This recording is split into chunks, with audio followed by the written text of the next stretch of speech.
আগামী জাতীয় নির্বাচন আগামী বছরের ফেব্রুয়ারিতে আয়োজন জরুরি বলে মন্তব্য করেছেন এটিএন বাংলা বার্তা পরিচালক হাসান আহমেদ চৌধুরী কিরণ। তিনি বলেন, দেশের ব্যবসায়ীরা স্বস্তিতে নেই।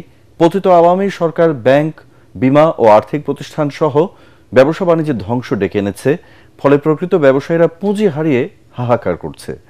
যতদিন পর্যন্ত নির্বাচনের মাধ্যমে একটি গণতান্ত্রিক সরকার ক্ষমতায় না আসবে, ততদিন দেশি বিদেশি বিনিয়োগ ত্বরান্বিত হবে না বলে মন্তব্য করেন তিনি। রাজধানীর মোহাম্মদপুরে বায়তুল ফালা মাদ্রাসা কমপ্লেক্সে মোহাম্মদপুর শের শাহ সুরি রোড ব্যবসায়ী কল্যাণ সমিতির কার্যকরী সমিতির শপথ অনুষ্ঠানে এসব কথা বলেন তিনি।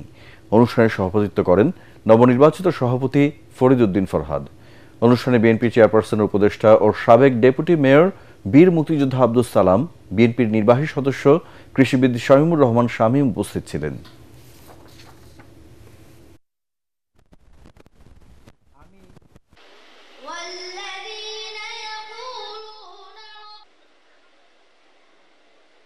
আমরা আশা করি যে বাংলাদেশে একটা কাঙ্ক্ষিত সময়ের মধ্যে জাতীয় নির্বাচন হলে ব্যবসায়ীদের মধ্যে যে বিনিয়োগ করবার জন্য এখনো পর্যন্ত তাদের মধ্যে যে চ্যালেঞ্জ রয়েছে, সংকট রয়েছে, সেগুলি আমরা দূর করতে পারবো। আজকে নির্বাচনকে সামনে নিয়ে যে নানা রকম ভাবে ধোঁয়াশা সৃষ্টি করা হচ্ছে, সেই ধোঁয়াশা থেকে আমাদের বের করে আসতে হবে।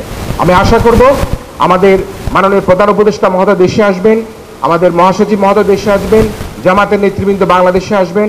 খুব অচিরেই বাংলাদেশে আগামী ফেব্রুয়ারিতে যে জনগণের কাঙ্ক্ষিত যে নির্বাচন, সেই নির্বাচনের পূর্ণাঙ্গ রূপরেখা নির্বাচন কমিশন যেটি ঘোষণা করেছেন তার বাস্তবায়নের দিকে এগিয়ে যাবে।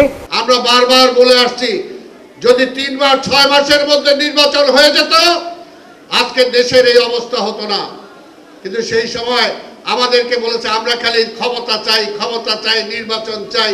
নো, বিএনপি ক্ষমতা চায় না, বিএনপি গণতন্ত্রে বিশ্বাস করে, এই কারণে নির্বাচনটা চায়।